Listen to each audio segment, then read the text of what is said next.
Buenas tardes, le damos inicio al tercer y último encuentro del cuarto taller organizado por el programa de egreso, que es este taller titulado Desbloquear la escritura, estrategias para preparar, componer y revisar textos académicos. La parte más expositiva de este encuentro va a quedar disponible en YouTube junto con el resto de los encuentros y el resto de los talleres. Y al final nos vamos a reservar una parte de trabajo grupal sin grabación. La idea de hoy es abocarnos, nos hemos ido manejando como en una secuencia un poquito hacia atrás, digamos. Ustedes han estado haciendo tareas sin una orientación estructurada previa. Por ejemplo, escribieron sin que hubiéramos hablado todavía de las recomendaciones para componer, y eso ha sido como un poco intencional para conocer sus modos habituales de encarar estas tareas. Lo que vamos a hacer hoy es recuperar las experiencias de reescritura o revisión o corrección que cada quien hizo sobre textos de otra persona. Y posteriormente vamos a sistematizar algunas recomendaciones para la reescritura. Vamos a pasar, y esta es una advertencia, porque es un aviso, digamos, porque si quieren lo podemos recuperar muy rápidamente en algún momento. Vamos a pasar muy rápido el tema de estructura de un escrito, ¿sí? Y esto por un par de motivos. Primero, es lo único que está bastante claro en la normativa. La ordenanza que regula PPS y TIF tiene bastante claro cuáles son los apartados mínimos que debería contener un TIF. Entonces, me pareció más interesante, en vez de pensar qué poner en qué apartados tengo que dividir mi escrito, ya que eso está normado, me pareció más interesante encarar el proceso de clarificación y simplificación de la escritura. Porque lo otro, que poner en una introducción o que poner en una metodología, lo pueden encontrar, me parece, más fácilmente en un montón de fuentes disponibles, y en general es bastante transparente, ¿sí? Hay algunas variaciones por ahí entre grandes escuelas teóricas o grandes escuelas metodológicas, pero es obvio que el resultado no va a aparecer en la metodología o que la metodología no va a aparecer en las conclusiones, ¿sí? En ese sentido es bastante transparente, por eso no me he querido detener demasiado en eso. Entonces, hoy nos vamos a abocar a la cuestión de revisar, de la revisión, ¿sí? De estructurar un poco las ideas de revisión. Bien. Primerísimo punto para encarar hoy, me gustaría que me contaran cómo se sintieron, cómo experimentaron la tarea de revisión que estuvieron haciendo durante esta semana. Tanto respecto de el texto original y el nuevo texto que lograron, si hicieron una reescritura más prolija, o de los agregados, de las sugerencias, de las eliminaciones que hicieron. ¿Cómo se sintieron respecto de del autor o autora imaginado? Porque, digamos, por lo menos en lo formal tratamos de preservar el anonimato. Y respecto de ustedes mismos durante la tarea, tanto en lo que concierne a los contenidos y las ideas centrales de estos textos, como a las herramientas que habíamos revisado, digo, si las pudieron aplicar, si las pudieron captar, si fueron muchas, si fueron pocas. Y en cuanto a la cuestión afectiva y a las sensaciones en torno a la tarea. Me gustaría que empiecen ustedes, porque yo hace mucho que vivo básicamente de leer y revisar textos. Entonces ya no me acuerdo cómo me siento. Una especie de alienación. Tal cual. Empiezo yo. A mí, o sea, todo lo aplicado lo entendí bien y por ahí lo pude ver más, tal vez en mi texto y no en el otro texto, porque el texto que a mí me tocó no lo entendí. Lo tuve que leer varias veces y no lo entendí. Entonces no le podía hacer retoques o sugerencias porque eran, a mi modo de entender, cosas aisladas que no tenían conexión, tanto como de párrafo como de frases. Entonces eso me generó muchísima frustración. Y ante eso, lo que hice fue leer los artículos de bibliografía como para entender de qué se trataba el tema, porque ni siquiera entendía de qué se trataba, porque tampoco había como un título. Medianamente leyendo esa bibliografía creí entender de qué se trataba, pero no sé si esa fue la idea de la persona que la escribió. Por eso tampoco pude hacer alguna sugerencia o algo, porque me pareció una falta de respeto que yo crea que es eso y realmente la otra persona quizás no era su idea. Entonces me quedé con eso de creer que quiso decir eso, pero en el texto no se reflejó. Así que bueno, para mí fue un poco frustrante porque no lo pude, no lo pude hacer o no pude realizar bien la consigna en ese sentido. Creo que Claudia ha descrito la labor docente con más precisión de lo que...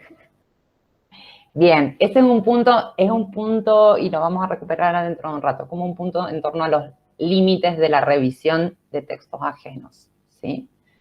Hay un límite para la revisión de textos ajenos, a diferencia de la revisión de textos propios, que es el esfuerzo por el respeto por la idea central del texto, ¿sí? Para lo cual, bueno, tiene que estar suficientemente explicitada. ¿Alguien más quiere contar su experiencia de redacción, de revisión y reescritura? Incluso pueden hacer alusión a qué cosas le prestaron más atención en torno a esta idea de herramientas, digamos, a qué cuestiones le pudieron prestar más atención. Sí, Virginia. Bueno, a mí me pasó, quizás Claudia está hablando de mi texto. Primero, yo recibí un texto, ¿no? Entonces había un tema y estaba desarrollado el tema. Genial.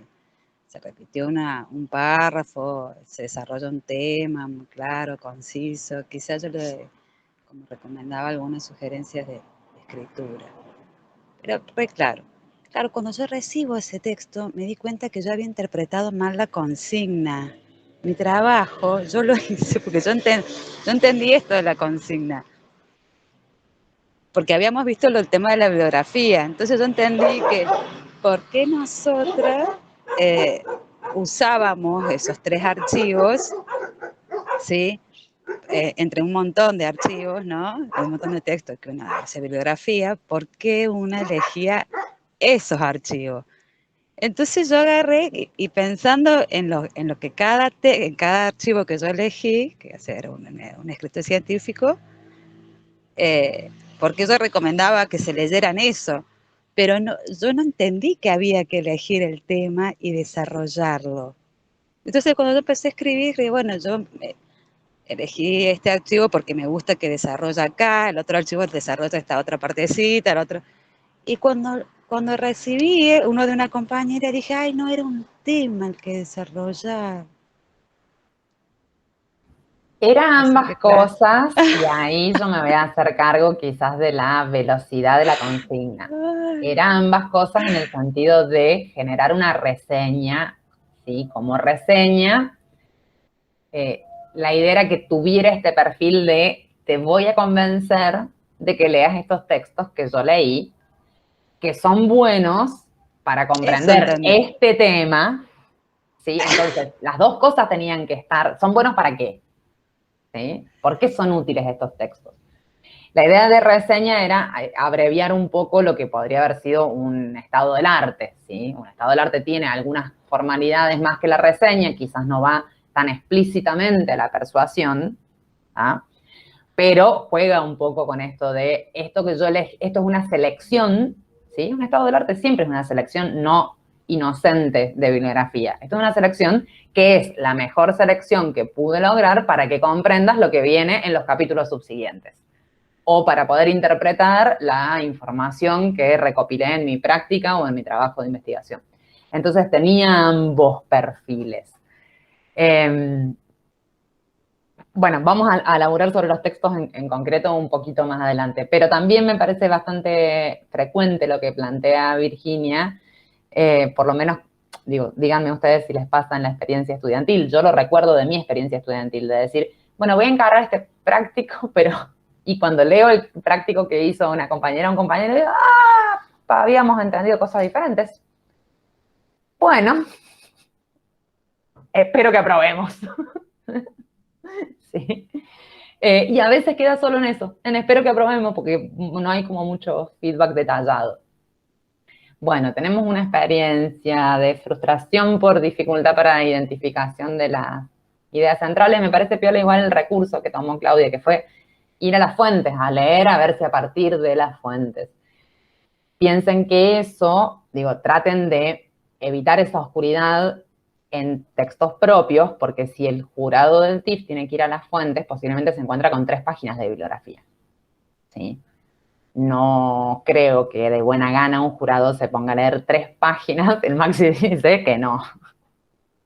Que no. Ir a ver en las fuentes originales si la cosa está expresada en la intención o en el sentido que se pretendía. ¿Alguien más quiere comentar sobre su experiencia de revisión? Yo me meto en medio. Pero por una cuestión también de que tomándolo al escrito, como esa definición que vos hablabas de la diferencia entre lo que era por ahí el trabajo de la PPS y el TIF, que el escrito del TIF se tiene que poder entender en sí mismo, digamos. Las fuentes, todas las referencias apuntan como a clarificar de que no es que uno esté inventando cosas, sino que hay otras personas que ya han estudiado el tema, que lo han definido, que han descubierto cosas al respecto y nos sirven para fundamentar el trabajo que hemos hecho nosotros. Pero no es la idea de las referencias. Si uno quiere profundizar, sí, va ahí. Pero en sí debería poder como entenderse por sí mismo.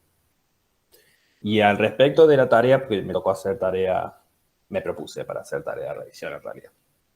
En mi caso, yo como era un texto ajeno, en algunos sentidos me puse a tratar como de entender las ideas de quien había escrito, pero mi tarea de revisión fue un poco más limitada a cuestiones de redacción, de que las oraciones estuvieran como armadas, que no hubiera cambio de sujetos o en los singulares y los plurales.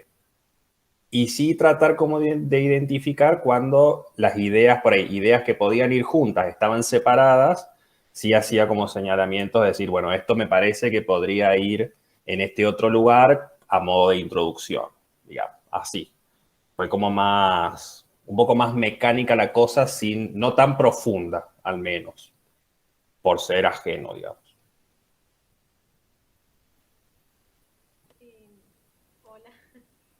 Discúlpame, Marcela tiene la mano levantada hace un rato. Bueno, yo no hice el de redacción, no llegué con los tiempos a poder realizarlo. Cuando recibo este texto, a medida que lo iba leyendo, de repente aparecían cuestiones que se habían charlado, como por ejemplo esta diferenciación que Marina hacía de la postura que nosotros tengamos a la hora de escribir el texto. Entonces me encontraba, por ejemplo, con chicas y chicos o chiques. Entonces eran párrafos en distintos lados escritos de manera diferente. Y me venía a la cabeza eso comentado por Marina, igual que el tema, la manera en que se colocó la bibliografía, donde no habían autores. No sé si los textos eran distintos para cada uno, los que nos mandaba Marina. Hay algunos repetidos, a ver, ya estamos como medio clarificando la dinámica, digo, lo vienen clarificando en lo que vienen diciendo. Hubo tres composiciones, o sea, en esa semana que estuvieron más apretadas de tiempo, hubo 3 textos, pero después repartí entre todas las personas que estuvieron en la semana pasada y en la anterior, y lo incluí, tomé amablemente el ofrecimiento del Maxi y yo hice una revisión de los 3. O sea que cada persona que escribió va a recibir varias revisiones y van a observar que no son idénticas entre sí. Esto también tiene que ver con a qué cosas cada quien le presta más atención, qué conocimiento general del tema tiene cada lector. ¿Sí? A mí me pasó con algún tema que decía, me parece que va por acá, pero la verdad que no manejo el tema. Entonces, bueno, estoy proponiendo, pero un poquito quizás fuera del recipiente. Bien, yo no interpreté que lo que usted nos estaba enviando eran escritos de los compañeros. Yo pensé que era algo que había seleccionado usted de otro lugar. Entonces me posicioné como un lugar muy crítico en ese sentido. Puse algunas cuestiones tanto ortográficas como de bibliografía, como ubicaba las referencias. Yo me sentía perdida porque no sabía qué tipo de trabajo era, cuál era la finalidad de ese trabajo. Bueno, en ese sentido, pero básicamente eso, me puse en una posición crítica. Ahora que sé que algo que hicieron los compañeros, bueno, perdón. A ver, esto circuló en algún otro comentario, por eso lo voy a retomar. En la consigna yo había puesto esta expresión de sean amables y constructives, ¿sí? Y digo circuló en algunos comentarios porque alguno de ustedes me hizo una pregunta privada por esta noción. ¿En qué medida, digo, sentís que ha sido destructiva como para pedir perdón? ¿Malintencionada?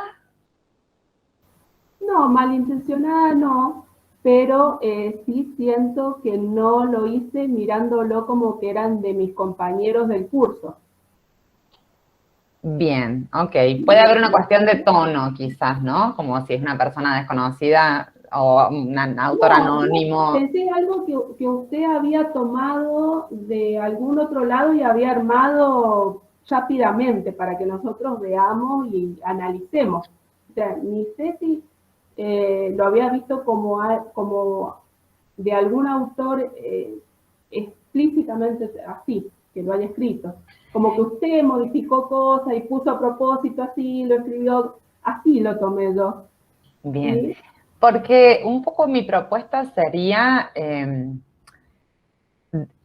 desdramatizar la tarea de revisión, ¿sí? A mí me parece mucho más constructiva y me parece un ámbito mucho más seguro y en serio, si tienen tiempo, lean el capítulo, creo que es el 6 del libro de Becker, que hay una estudiante de él que le escribe una carta explicándole sus dificultades para poner a circular sus textos, ¿sí? Y esto de el juicio de la mirada externa, en quién confiar y en quién no, se empiezan a tramar cosas muy sensibles y yo personalmente he ido tratando de aceptar la idea de que si alguien me va a dar con un caño, que sea alguien cercano y que sea alguien que puede comprender la posición en la que estoy y cuyos aportes van a ser para mejorar, ¿sí? La indulgencia en estas cosas termina siendo contraproducente porque es como, bueno, si te tengo aprecio no te lo voy a revisar y corregir y está todo bien y te estoy viendo caminar. Podría advertirte cosas, pero ahí estoy viéndote cómo caminas al borde del abismo y no voy a hacer nada para que no te caigas, ¿sí? Estamos corrigiendo textos, no estamos corrigiendo personas. Sí. Y teniendo en cuenta que es eso, uno sabe si hay algún detalle que se pueda llegar a marcar, obviamente uno no le va a decir al amigo, mira, la verdad que esto está escrito para el acá y no me gusta para nada, o yo la verdad que esto no lo hubiera dicho nunca, me parece que estás haciendo cualquier cosa. Pero hay veces que hay detalles que son interesantes de marcar y que uno mismo, incluso leyéndolo varias veces, a veces uno como tiene la idea en la cabeza, parece que está súper entendible, pero porque uno sabe qué es lo que ha querido decir. Entonces es mejor que haya alguien más que nos diga esos detalles, porque siempre y cuando sean dichos de buena manera, digamos, una cuestión, dudo que hayas hecho algún comentario insultando al que escribió eso, haya sido quien sea, para decirle que estuvo mal. Entonces, es como dice Marina, no hay necesidad de autocastigarse por haberle mencionado algo a alguien. Y cuidémonos entre nosotros de no ponernos en la situación en que alguien diga, pero estado haciendo mal esto todo el tiempo y nadie me lo dijo. O sea, la gente que me quiere no me quiere, digamos, si no... ¿Cómo no me avisaron que estaba todo el tiempo diciendo mal o escribiendo mal esto?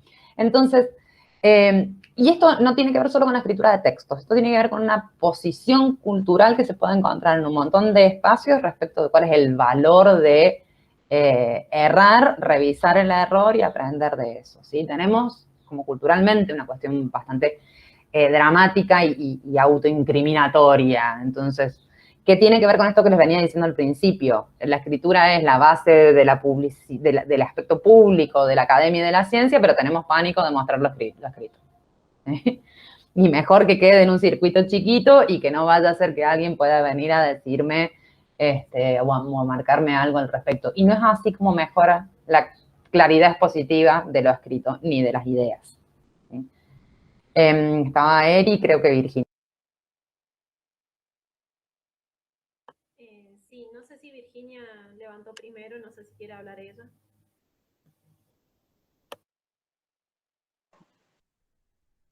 No levanté la mano. Sigo pidiendo disculpas porque no entendí la consigna.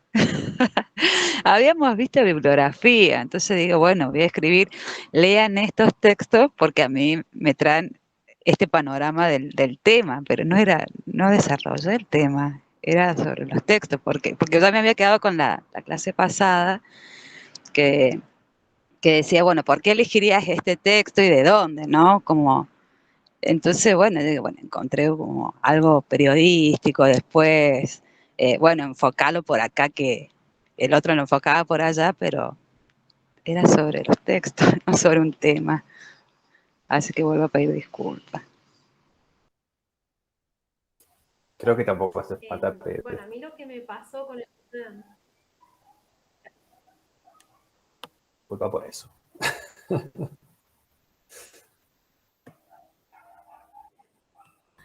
A mí un poco lo que me pasó con el tema de la corrección fue de que no me sentí del todo cómoda, por ahí por esto que planteas vos, Marina, o sea, de que hay que decir las cosas, pero por ahí me costaba como desarrollar, bueno, justamente transmitir la idea que tenía yo escrita y que no se tomara mal. O sea, yo no me focalicé en cuestiones por ahí más tan profundas, sino más generales, por ejemplo, cuestiones como el título o cómo estaban redactados algunos párrafos, y como que di mi opinión de cómo por ahí podría haber quedado mejor el párrafo. O cuestiones así, pero más de eso no me animé, la verdad. Y por ahí cómo estaban redactadas algunas palabras, que por ahí estaba bueno mantener una forma de redacción a lo largo del texto, como que esas cuestiones, digamos, como más generales, porque más no me animé. Bien, la síntesis rápida de todo esto es tratar de establecer una relación escritor-correctora, lector-lectora de confianza, una o varias. Se puede ser poliamorose en esto, está todo bien y mejórala. Y saber que las reescrituras o las revisiones van a ser diferentes entre sí, ¿sí? Y que lo que se está poniendo en juego es la posibilidad de expresar algo que evidentemente, y volvemos al tema inicial, digamos, si las cosas fueran tan transparentes y la explicación del mundo fuera tan simple, no habría posibilidad de escribirlo de modo diferente, ¿sí? Entre esas modalidades diferentes, habrá algunas que tienen más chances de llegar claramente a ciertos resultados, a ciertos lectores, a cierta situación contextual de autoridad. Entonces es posible que de todas las reescrituras haya algunas que son más llanas, ¿sí? En general, yo sí les voy a clarificar cuando les devuelva los textos cuál es la mía, va a ir con mi revisión, va a ir con nombre y apellido. No por una cuestión de autoridad, sino porque he tenido como una posición privilegiada acá, he estado observando todo el proceso y me parece sensato que lo sepan. Yo apunté, por ejemplo, a generar reescrituras más llanas, ¿sí? Llevé al máximo el criterio de simplicidad. Y a las personas que escribieron, después les voy a contar una notición, y es que, les voy a hacer una pregunta, pero cuando entremos en la parte más de trabajo, más talleril. ¿Alguien más quiere hablar de su experiencia de revisión?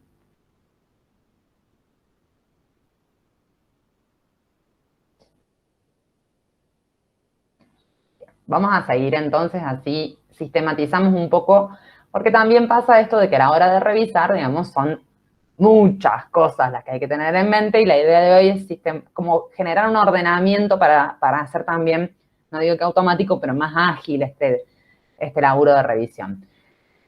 Un poco lo veníamos hablando previamente, con textos ajenos se tensiona esto de toco todo o no toco nada. O si sigo metiendo mano, estoy haciendo un texto que ya no es lo que el texto era, interfiero en su organicidad o en su vida propia.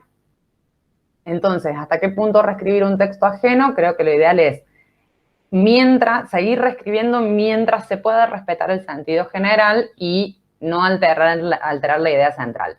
Para eso, la idea central tiene que estar clara. Si la idea central no está clara, la primera revisión suele ser muy liviana y la devolución es, che, la intuyo porque te conozco y sé en lo que estás trabajando, intuyo la idea central, pero de este texto no emerge.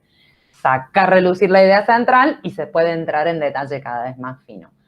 Y en tono de alivianar esta percepción de no me anime a más o quizás no estaba haciendo, pensé que era de otra persona, es tratar de explicitar cuando lean cosas de compañeros o compañeras porque están en esta tónica de colaborar con la reescritura, decir, che, mira, esto es una corrección, ¿sí? Esto no es así y tengo todas estas fuentes que estuve revisando y la página de Fundeo, el manual de la APA y qué sé yo, y vas a tener que juntar muchos argumentos para lograr que esta transgresión sea válida. Esta tilde va acá, ¿sí? Y eso es una corrección. De esta lógica que trabajábamos a través de la justificación de esta palabra o esta oración se puede escribir así si querés darle más énfasis a esta idea o se puede escribir así si querés darle más énfasis a esta otra. Entonces ahí entran a jugar más que reglas algorítmicas, entran a jugar justificaciones, ¿bien? Y diferenciar aportes de sugerencias, como acá estoy metiendo algo y acá nada más estoy mirando más de lejitos, poder hacer esa tónica. Y para eso son súper útiles los comentarios, ¿bien? Los comentarios al costadito, ¿sí? Uno puede corregir sobre el texto y en el comentario al costado decir, che, mira, acá saco la pata del acelerador porque si sigo con esta oración la voy a transformar en otra cosa. Ahora, con el texto propio hay un montón de cuestiones interpersonales que no se ponen en juego, ya son intrapersonales. Entonces, espero no haber sido muy drástica con la imagen que acompaña, pero con el texto propio la idea es no mostrarse piedad, ¿sí? Reescribir, corregir y revisar hasta que el principio de realidad me dice, te queda poco cronograma, más vale que sigas escribiendo y termines el TIF porque si no se te acaban las prórrogas, ¿sí? Con el texto propio uno puede ser mucho más intenso, intensa con un emisme y el mandato principal es nunca entregar ni texto ni apartados sin haber hecho una buena relectura y reescritura. Nunca. ¿Sí? Yo creo que en términos de interacciones intermedias con directores, tiene mucho mejor efecto decirle, mira, me voy a tomar 2 días más, porque todavía está revuelto, ¿sí? Me voy a tomar 2 días más y me garantizo que lo que viene después, en cuestiones vinculares y en trabajo sobre el texto, va a estar en mucho mejor estado. Y sí, respetar el guión y cumplir las promesas. Y con promesas me refiero a esto, guión, estructura de texto, a dónde quería llegar, pero también promesas en torno al cronograma. Esos serían los únicos límites, digamos, por un lado y por el otro, de la reescritura de textos propios. Ser impíos, pero respetar las promesas de cronograma, de tema central, de guión o de estructura de temas que se hayan planteado. Hay algunas cosas que se pueden ir revisando durante la composición, durante el proceso de escritura. Son 2 tareas como con cargas cognitivas diferentes, ¿sí? Pero hay algunas, en algunas instancias se pueden juntar. Entonces, para revisar parcialmente durante la composición, porque siempre hay una revisión que sí o sí es integral, que afecta a todo el texto, las ideas de cómo encararlo son leer en voz alta. Sigue funcionando. Digo, hay una procesamiento neural diferente cuando leo sin llevar al aparato fonológico que cuando leo en voz alta y la información, más que entrarme solo por mis ojos, me entra también por mis oídos. Parece cosa de persona pequeña que todavía asiste a la primaria, pero leerse en voz alta permite encontrar errores que en la lectura solo visual se pasan por alto. Otra recomendación es dejar descansar el texto, y esto en realidad es descansar una misma. Cerrar un apartado, yo usaba la expresión dejarlo leudar, pero no porque vaya a crecer solo, sino porque se va a desgasificar, ¿sí? Hay cosas que no tienen que formar parte de esa masa y que las voy a ver recién después de un distanciamiento. Y de ser posible en ese distanciamiento, si van a leer otras cosas, no leer más información del mismo estilo.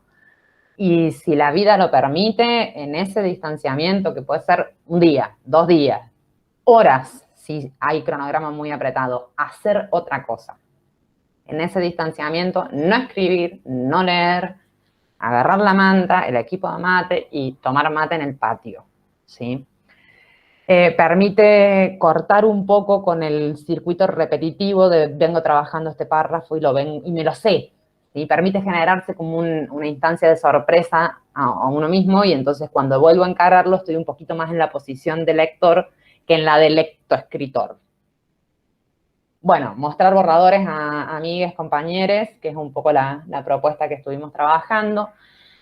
Explicar las ideas verbalmente a públicos poco especializados. Mi experiencia personal, mientras tuve la posibilidad, pobre, porque llegué a ser muy intensa con esto, era charlar con mi abuela. Yo trataba de que mi abuela entendiera mi tema y mi metodología de investigación, porque si mi abuela, que era una persona distante en sociolecto, en cronolecto, compartíamos el barrio y la vida familiar, pero no compartíamos disciplinas, ni intereses, ni fuentes de información. Si mi abuela lograba entender, por el modo en que yo se lo explicaba, que lo que estaba haciendo a ella podía importarle poco, pero tenía un sentido, maravilloso, ¿sí? Había logrado transmitir la idea mínima. Públicos poco especializados puede ser un compañero o compañera que conoce la cuestión general de la psicología, pero no tiene noción del tema concreto que estoy laburando, ¿sí? Cuando en la instancia de composición van teniendo intercambios con director, directora, no dejen comentarios sin responder. Y si se anotan comentarios propios para revisarlos después, comentar y responder los comentarios ayuda a revisar por ahí la integralidad de los apartados, ¿sí? Si me dejé un comentario pendiente, eso no puede quedar pendiente durante demasiado tiempo. Tendré que lograr responder por qué eso quedó así o modificar el texto en consecuencia. Y siempre revisar la concordancia del texto con el guión, ¿sí? Y esto en particular porque cuando le damos cauce a la escritura fluida y estamos muy involucradas con un tema, tendemos a no parar de ponerle cosas al texto, ¿sí? No parar de ponerle un agregado sobre un documento más que leí, no parar de ponerle. Y en algún momento, ese no parar de hacerle agregados se corre del planteo, del esquema, del guión o del mapa conceptual que me había trazado. Una cuestión que yo suelo hacer cada tanto, y que de hecho lo hice con algunos de los textos que me enviaron, después los eliminé esos comentarios, pero es leer de corrido, tratar de sintetizar la idea, la que ya quedó escrita en el párrafo, tratar de sintetizarla en un comentario, y después leer los comentarios y ver si esos comentarios guardan una lógica jerárquica de pertinencia y de relación con mi guión, ¿sí? Por ejemplo, tengo una descripción que pretendo que sea una narración cronológica. Bien, entonces, el primer párrafo deberá hablar de lo que pasó primero, el segundo párrafo de lo que pasó inmediatamente después, el tercero de lo que pasó después. Si logré eso y en los comentarios al margen veo que se respeta esa idea, que era la que a su vez estaba expresada en el guión, objetivo de revisión parcial logrado. esta no es la revisión, la reestructura definitiva, ¿ok? Para esto, como tips, familiarícense con control de cambios y comentarios. Digo, yo no encuentro todavía herramienta que pueda reemplazar lo maravilloso que es eso, porque puedo ir haciendo correcciones. En Drive se llama sugerencias, editar como sugerencias, y en Word es control de cambios. Esto que les decía, lo que yo borro me aparece tachado, pero no es un tachado definitivo, y puedo después ir y aceptar que eso se elimine para siempre. Pero mientras tanto lo tengo visible y tachado. Lo que agrego me aparece con otro color y me permite ver como un historial, ¿sí?, de qué fue lo que estaba escrito inicialmente y cuál fue la corrección que le hice después. Y el otro, y muy, muy, muy importante, esa imagen está muy chiquita, pero la deben haber visto en algún lugar. Y si no la han visto en algún lugar, la han visto en alguna carpeta propia donde escriben y van guardando sus prácticos.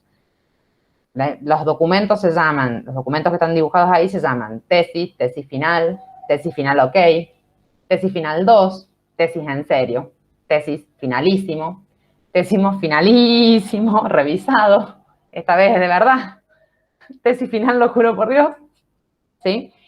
No acumulen, sí generen, por cada cambio importante, generen un documento nuevo, en vez de guardar siempre encima del mismo, archivo, guardar como, o archivo, hacer una copia en el Drive, ¿sí? Generen un documento nuevo. Cosa que, en caso de que tengan que recuperar un historial de versiones, van al documento anterior, ¿sí? Sobre todo cuando se hacen modificaciones grandes, tipo cambiar de lugar apartados enormes o eliminar apartados grandes. Y además, generen una nomenclatura propia de documentos, ¿sí? La que ustedes vayan a entender, pero una que sea clara y que, de ser posible, incluya alguna mención sobre la fecha en la que se cerró ese documento, el tipo de documento que es y el estadio en el que está. Por ejemplo, yo suelo usar, los nombres de mis documentos suelen ser año, mes, día. Por más que Word me dice cuál es la última vez que lo edité, si voy a propiedades y lo veo, a mí me sirve verlo en el nombre del documento. Entonces, si escribo por primera vez un documento hoy, mi documento... En lugar a veces cambia la fecha. Además. Es mejor tenerlo en el título. Sí. Entonces, si yo escribo por primera vez un documento hoy, mi documento se va a llamar 2021 0917 proyecto de taller de escritura versión 1. Si se lo paso al Maxi y el Maxi me hace unos comentarios y me lo devuelve, cuando me lo devuelve yo lo guardo, a menos que el Maxi comparta la misma nomenclatura, yo lo guardo como, me lo devolvió en el mismo día, se llama 2021 19 17, proyecto de taller, revisión Sapino. Entonces puedo diferenciar cuál era el mío y cuál es el que viene con sus revisiones. Súper importante cuando empiezan a intercambiar archivos y correcciones con directores, porque después quieren recuperar dónde estaba el que no tenía los comentarios, ¿sí? O quieren comparar qué es lo que agregó o borró el director, que quizás no trabaja con control de cambios, y no encuentran las diferencias. Súper ordenado, el sistema que sea, el que puedan generarse para su comodidad, pero generen una nomenclatura de gestión de los archivos. Y especialmente, nunca, nunca, jamás pretenden escribir todo el TIFF en un mismo documento desde marzo de un año hasta marzo del año siguiente. Pueden pasar cosas muy confusas y muy drásticas entre medio. Ese sería el cómo. ¿A qué le vamos a prestar atención durante la composición? Principalmente el propio proceso de pensamiento, ¿sí? Una vez que ya pasamos la fase en que escribimos de corrido tipo escritura fluida, una vez que ya ordenamos el esquema de ideas y estamos en una tarea de composición más sistematizada, hay que tratar de que el pensamiento no se me aleje tanto de la materialidad de la escritura, ¿sí? Y esto es ir recuperando constantemente qué es lo que quiero decir, para qué sirve en este momento, por qué iría en este párrafo o en este apartado. Ir monitoreando el proceso de pensamiento. Otra cuestión que se puede revisar durante la composición, que alivia un poco si lo hacemos en este momento, es lo que se llama la estructura del párrafo retórico. A último momento intenté buscar una imagen que lo graficara y no sé si la cargué bien. Sí, la cargué. El Maxi va a encontrar que estas imágenes no tienen nada que ver con escritura y son modelos de curvas de acuerdo con nada, estadística. Pero para graficarlo en una imagen, un párrafo retórico es un párrafo que larga, sería el marcado en amarillo, larga al principio del párrafo algo de la idea central.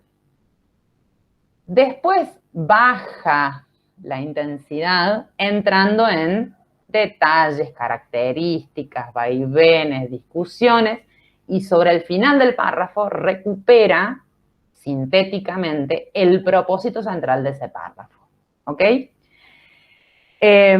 Personalmente, a mí me costó bastante incorporar este estilo y es uno de los que más reviso en mis escritos porque yo tiendo a esta de acá abajo, ¿sí? A la escritura que va de a poquito dando evidencia y me guardo lo mejor para el final.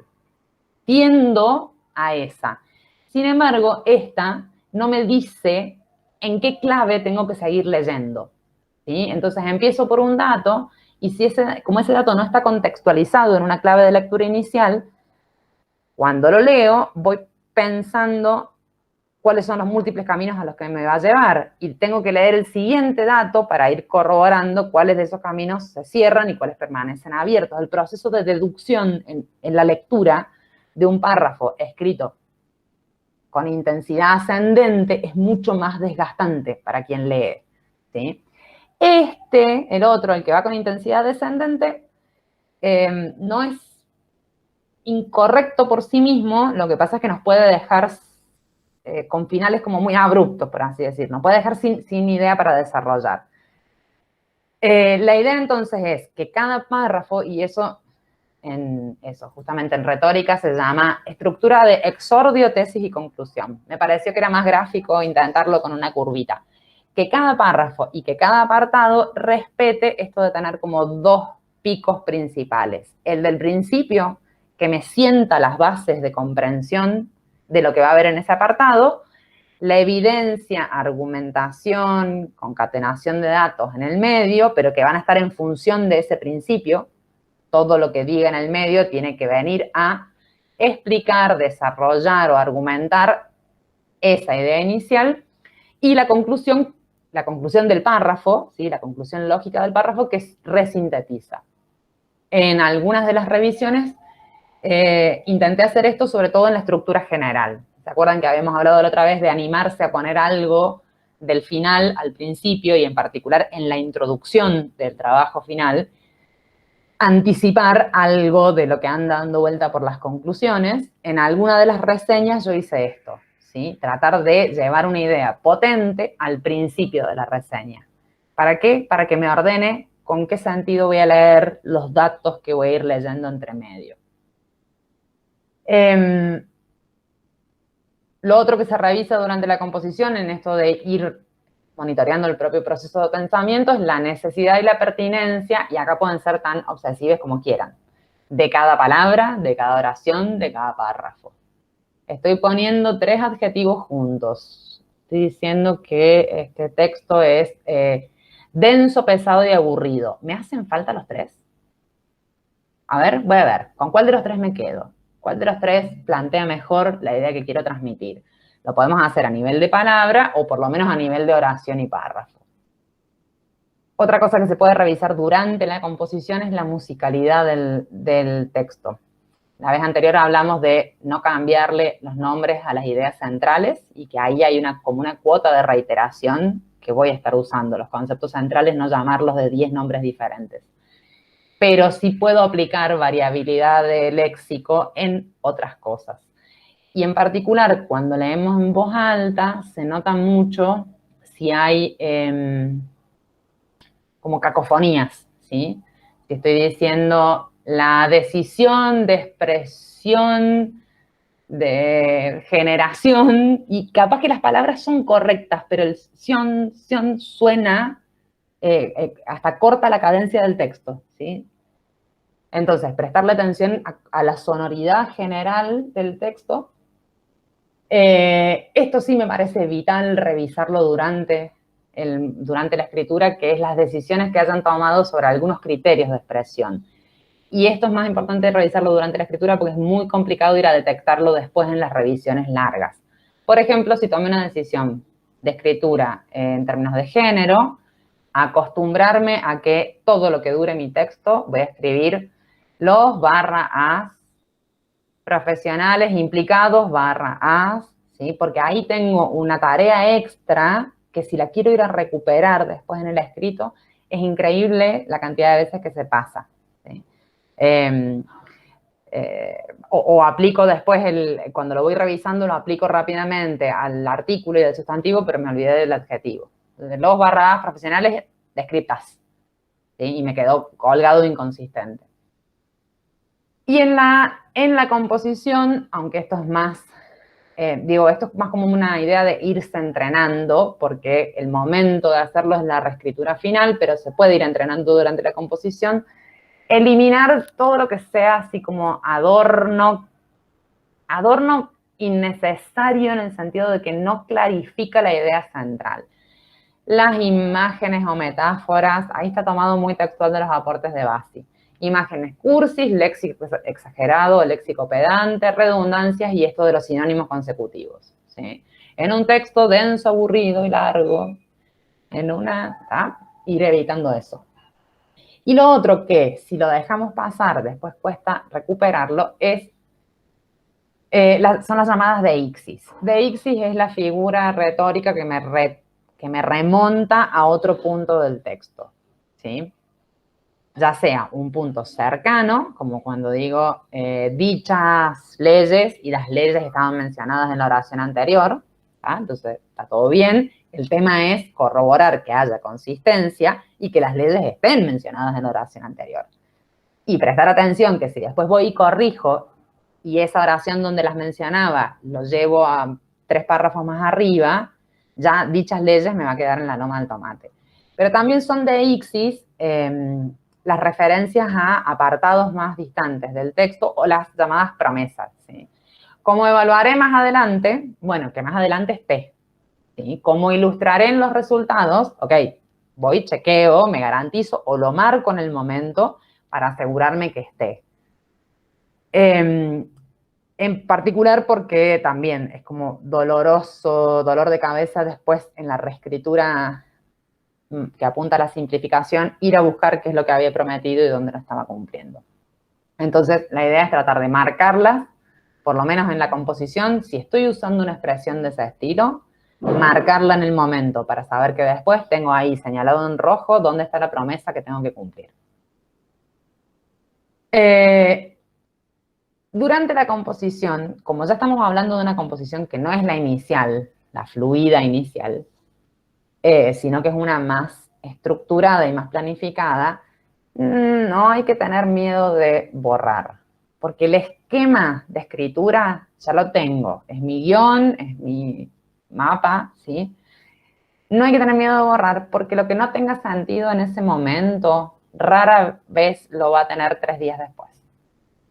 Cuando vaya a hacer la relectura más descansada, si no tuvo sentido en el momento que lo escribí, es probable que directamente no lo entienda por completo, ¿sí? Entonces, borrar y reescribir en el momento para lograr más claridad ayuda a que 3 días después ese párrafo no termine eliminado por completo. Lo agarré 3 días después y digo, esto no dice nada. ¿En qué estaba pensando cuando escribí esto? Y quizás estaba pensando en algo importante, solo que quedó expresado a medias. Para reescritura y revisiones posteriores, esta es como una propuesta de secuencia, en qué orden ir revisando. Yo lo que suelo recomendar es no aplicar todas las revisiones en simultáneo. Si vengo corrigiendo ortografía, termino de corregir ortografía y agarro el texto de nuevo desde el principio y reviso otro aspecto. Porque si no son un montón de tareas ejecutivas superpuestas para la cabeza y en el camino perdemos una. Si vengo revisando que las referencias estén todas puestas correctas, autor año, termino de revisar referencias las 60 páginas y después vuelvo y arranco como con otra tarea de revisión. Entonces, primerísimo, ortografía. Confiar en el corrector de Word, confiar a medias, ¿sí? Acuérdense que hay cosas que el corrector no corrige. Importantísimo tener configurado el idioma, ¿sí? Y si no tienen versiones descargadas oficiales o semioficiales de procesador de texto, por lo menos saber en qué respaldo pueden confiar, ¿sí? En el corrector del Drive si están trabajando online. Importantísimo tener el idioma activado y el diccionario de ese idioma activado, porque si no, el corrector no va a entender absolutamente nada de lo que estoy escribiendo. Si tengo el archivo configurado en inglés y tengo activada la corrección en inglés, no va a entender nada y al segundo párrafo va a dejar de corregir. Es más, a veces, no sé las versiones nuevas, las versiones viejas de Word te decían, este archivo tiene demasiados errores, se va a suspender la tarea de corrección. ¿Sí? Si vos estabas escribiendo en español en un archivo configurado en inglés. Era tipo, a Word se le secó la mente, no te corrijo más. Y en la revisión de ortografía, aprovechar, ¿sí? Por ahí si es un error de tipeo muy simple y sé por qué me lo marcó, bueno, lo corrijo y listo. Pero por ahí si es un error gramatical, que es el que tira el subrayadito en azul, ¿sí? O un error de ortografía que no me lo esperaba, aprovechar para googlear y aprender. Y ahí tienen Fundeu y el Panhispánico de Dudas que aceptan preguntas de cualquier orden. Les pongo un ejemplo, una que aprendí hace no mucho. El tema de por qué en algunas escrituras se conserva la palabra guión con tilde y en otras no. ¿Ok? Word ya me estaba marcando que si ponía guión con tilde era incorrecto. Y a mí la inercia me llevaba a seguir poniendo guión con tilde. Decidí darle bolilla al subrayado rojo y me fui a Fundeu. Guión con tilde o guión sin tilde. ¿Sí? Y terminé dando la razón al corrector de Word. Otro punto para revisar en estas revisiones que son ya más integrales y de corrido, que la única tarea que estoy haciendo... Gracias, Maxi. La única tarea que estoy haciendo es revisar, es tratar de simplificar al máximo sin perjudicar ideas, jerarquizándolas en el orden de la potencia que quiero expresar según mi esquema. Y si se puede decir con 2 palabras y hay 20, hay 18 palabras que están de más. Si hay 18 palabras que están de más, tengo 18 posibilidades de decir otra cosa. O sea, está buenísimo, ¿sí? A los 3 textos en mi revisión yo me concentré mucho en simplificar. Y a cada texto por lo menos les generé 100 palabras disponibles. Si se quedaron con ganas de decir cosas y les limitó la consigna que decía de 500 a 700, sepan que hay más espacio disponible. Insisto en esto, en ver la limitación del TIF como una limitación negativa. O sea, a mí me desespera la idea de tener que contar todo un trabajo en 60 páginas. Y si puedo simplificarlo, sé que puedo escribir muchas más cosas. ¿Tá? Revisar la función de cada apartado. Y en esto viene de vuelta esto de la introducción tiene que introducir y la conclusión tiene que concluir especial y específicamente. Las introducciones incompletas o descriptivas incitan a desistir de la lectura. Como son 2 párrafos puestos porque tiene que haber algo en la primera hoja. Hay un montón de modelos de introducción y por ahí los más ordenadores son estos, los que presentan el propósito, el contexto y describen la secuencia del texto que voy a leer después, pero que sea realmente introductorio, que enganche. Y la conclusión no puede dejarse cosas sin concluir. En particular, hay como un manejo de preguntas retóricas que para mí no están buenas para una conclusión. ¿Sí? Que en la conclusión queden preguntas muy abiertas, pero si esto debería estar respondido en el trabajo. O sea, si me dijiste que el objeto del trabajo era indagar la ansiedad ante los exámenes en estudiantes de 5º año de la licenciatura en psicología, no puede haber en la conclusión una pregunta retórica del mismo tono. ¿Sí? Quizás pueda haber una pregunta retórica mucho más afinada, que se transforma en sugerencia para continuar, que es, no sé, la sospecha de que todas las escalas de indagación de la ansiedad están pensadas para una población diferente a la población estudiantil y entonces ahí tengo más una sugerencia. Hay que construir una escala específica. Ahora, no puede quedar en la conclusión de un trabajo así la pregunta retórica de habría que reflexionar acerca de el valor de la ansiedad para los estudiantes entre los exámenes. No, para eso hizo el trabajo. Conclúyame con algo de lo que hizo. Cada apartado tiene que tener un poco esta misma estructura que hablábamos en el párrafo retórico, es decir, tiene que tener su inicio ordenador y su cierre de balance. Por ahí lo complicado es lograr redactarlos sin que sean reiterativos de lo que está en el medio, pero cada apartado debería generarme una sensación de que estoy empezando a leer algo más específico dentro del trabajo general. Y, bueno, siempre ir corroborando que mi mapa conceptual es inequívoco y está claramente expresado. En particular, ir corroborando que quedan muy claras las relaciones. Si estoy diciendo que una cosa se relaciona con la otra porque la causa, A causa B, B causa C, o estos son los efectos de tal cosa, tiene que estar consistente en todo el esquema. Y la última tarea que viene en torno a la revisión es la de edición.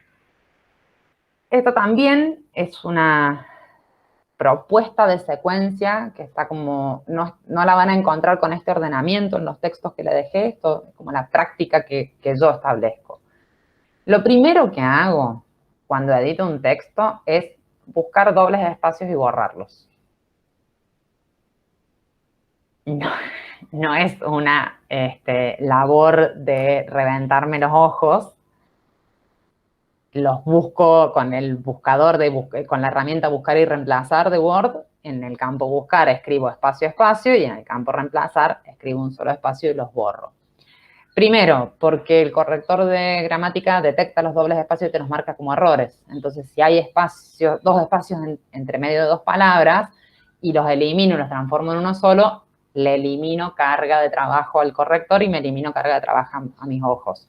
Y segundo, porque abulta la extensión, genera problemas para darle formato, ¿sí? Los espacios se comportan como un carácter más, entonces puse la letra más grande y hubo cosas que se me agrandaron más de lo que esperaba.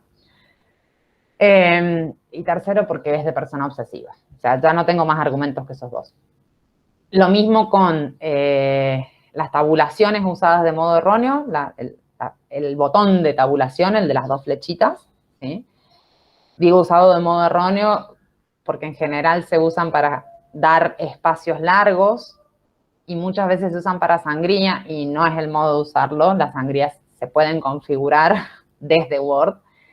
Y el chorizo de enters, tipo voy a escribir solo el título en esta página, entonces usé un renglón y clavé 35 enter para llegar a la página siguiente.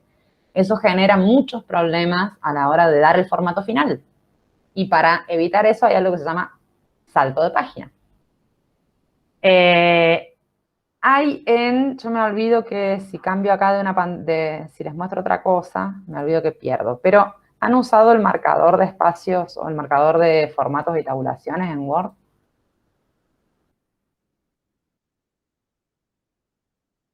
No. No. Bien. Creo que sos la única fan de eso. Sí. Recién me estoy enterando cómo usar Word, o sea, todos los usos que tiene, digamos. Sí, soy fanática. Bueno, yo trato y fallo en que esto no sea un curso de Word, pero es que a veces la cosa en la que se escribe tiene mucho que ver con cómo escribo y con cuánto tiempo gasto con ahorros de energía. Miren, ¿están viendo mi Word?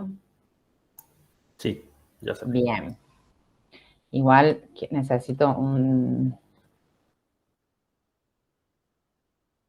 texto rápido.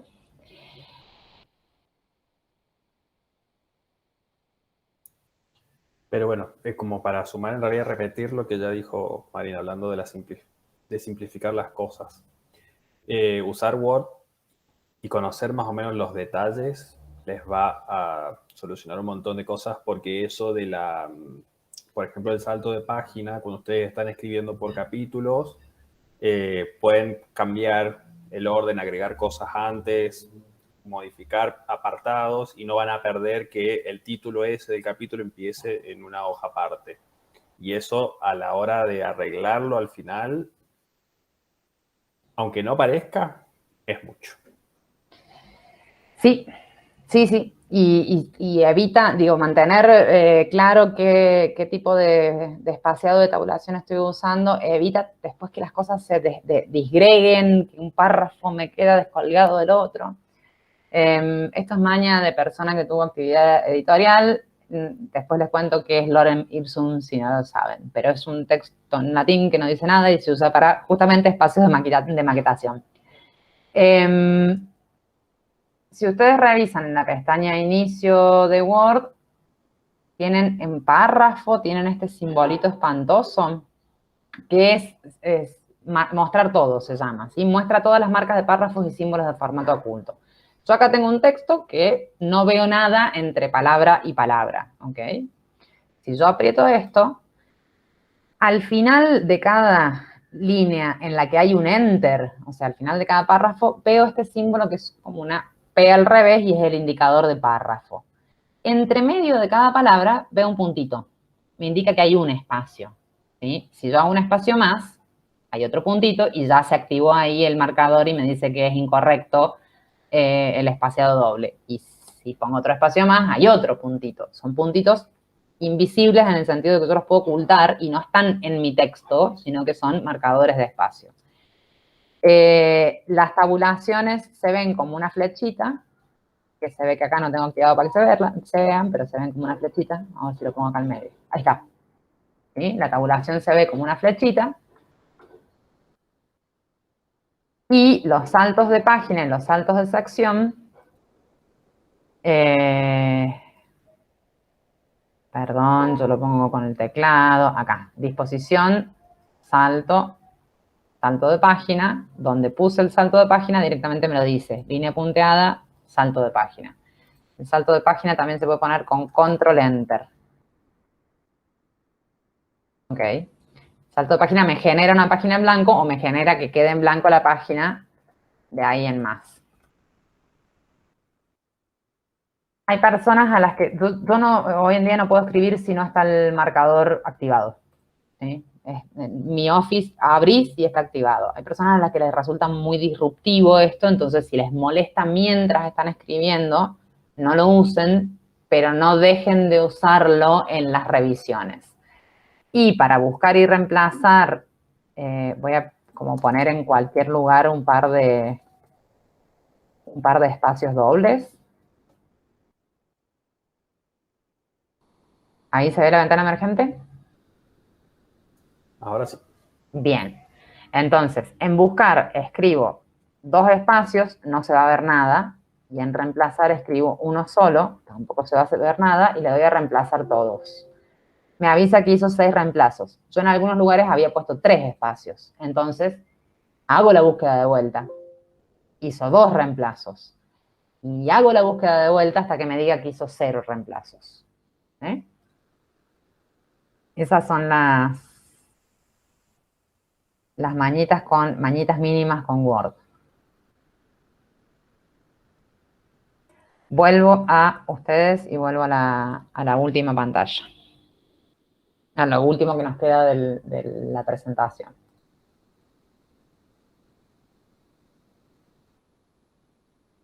Bien, entonces, como primer limpieza de edición, buscar y borrar los dobles espacios, las tabulaciones que pretenden ser sangría, configurarlas como sangría, eliminar la tabulación, los chorizos de Enter, transformarlos en salto de página. Corroborar la estructura y el formato de los títulos y subtítulos. Si no le han ido aplicando estilos antes, es súper importante que vayan corroborando en ese momento cuál es el título de mayor jerarquía, cuál es el título de segundo nivel, cuál es el subtítulo, ¿sí? Porque después van a tener que aplicarle el estilo de formato para que se note visualmente la diferencia entre eso. Revisar las sangrías del primer párrafo. Esto es un derivado de una cuestión muy disruptiva que hay en el texto de Javier, que dice, después del título, el primer párrafo no necesita llevar sangría y queda como más bonito. Es cierto que queda más bonito y aún así yo lo veo y no me gusta, pero tomar una decisión al respecto y revisarla, ¿sí? Esto, conocer las alternativas de edición al espacio, a la tabulación y al enter, es aprender a configurar sangrías, aprender a configurar saltos de página, para que no aparezcan como elementos de texto, cosas que son elementos de formato. Revisar que las cursivas que puse no hayan desaparecido. La vez anterior hablamos de una serie de funciones de la cursiva, para destacar, no para citas, ¿sí? Pero para destacar, para incluir el nombre de palabras no castellanizadas, para hacer uso irónico. Y por ahí, si selecciono todo y le cambio el tipo de letra y el número, o le aplico el formato después, puede que esas cursivas desaparezcan. Entonces, esa sí es una cuestión que yo aliento un montón, revisar que las cursivas no hayan desaparecido. Y tomar alguna decisión respecto de qué hago cuando me queda una línea descolgada, que es lo que se llama líneas viudas y líneas huérfanas, porque no tienen mejor idea. Digo, lo único descolgado que puede haber en este mundo son huérfanas y viudas, no huérfanos y viudos, ni no sé qué. Vamos a hacer un piquete a Microsoft, no, a las ideas de edición. Tomar una decisión, ¿sí? Si las dejo descolgadas a sabiendas de que quizás perdí una página de extensión, cuando me queda un renglón en la página siguiente, ¿sí? O una sola línea en la anterior y todo el párrafo sigue en la siguiente. Word tiene una herramienta dentro del formato de párrafo que se llama control de viudas y huérfanas, porque además hay que controlarlas, que hace que automáticamente, si queda un solo renglón al pie de la página, me pasa todo ese renglón con el párrafo que sigue para abajo, y lo mismo si queda un renglón solito en el encabezado de la página y el resto de la página viene otro párrafo. Se puede usar ese formato automático, se puede usar algún otro, pero tomar alguna decisión para que no suceda que a veces dejo la página en blanco con una sola oración descolgada, a veces no la dejo en blanco, a veces le pongo un subtítulo ahí nomás, que haya como una consistencia. Y lo último, para que el trabajo quede guau, es ya las cuestiones propias de diseño y maquetación. Para esta etapa yo dejo estas últimas 3, 4 tareas, que son revisar los epígrafes o las descripciones de las tablas, los gráficos, las ilustraciones, si los hubiera. Ajustar que esos epígrafes sean claros en su contenido y en su, por ejemplo, numeración, si tienen la numeración consecutiva. Esto también se puede poner automáticamente, ¿sí? Ustedes ponen 10 tablas y le piden a Word que a cada tabla le ponga un título y que la numeración sea consecutiva y que arranque con 1, 2, 3, o que sean números romanos, que vaya arriba, que vaya abajo.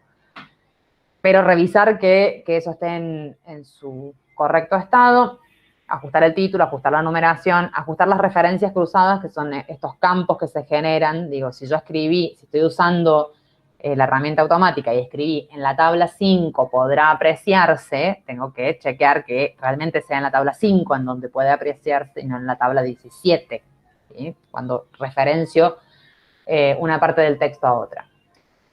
Diseño de portada también es una de las pocas cosas que tiene indicaciones en la ordenanza en cuanto a contenido, pero en cuanto a diseño la idea es que sea prolija, sobre y armónica. La portada demasiado chirimbolera posiblemente también me genere problemas para imprimir, si hay que imprimir.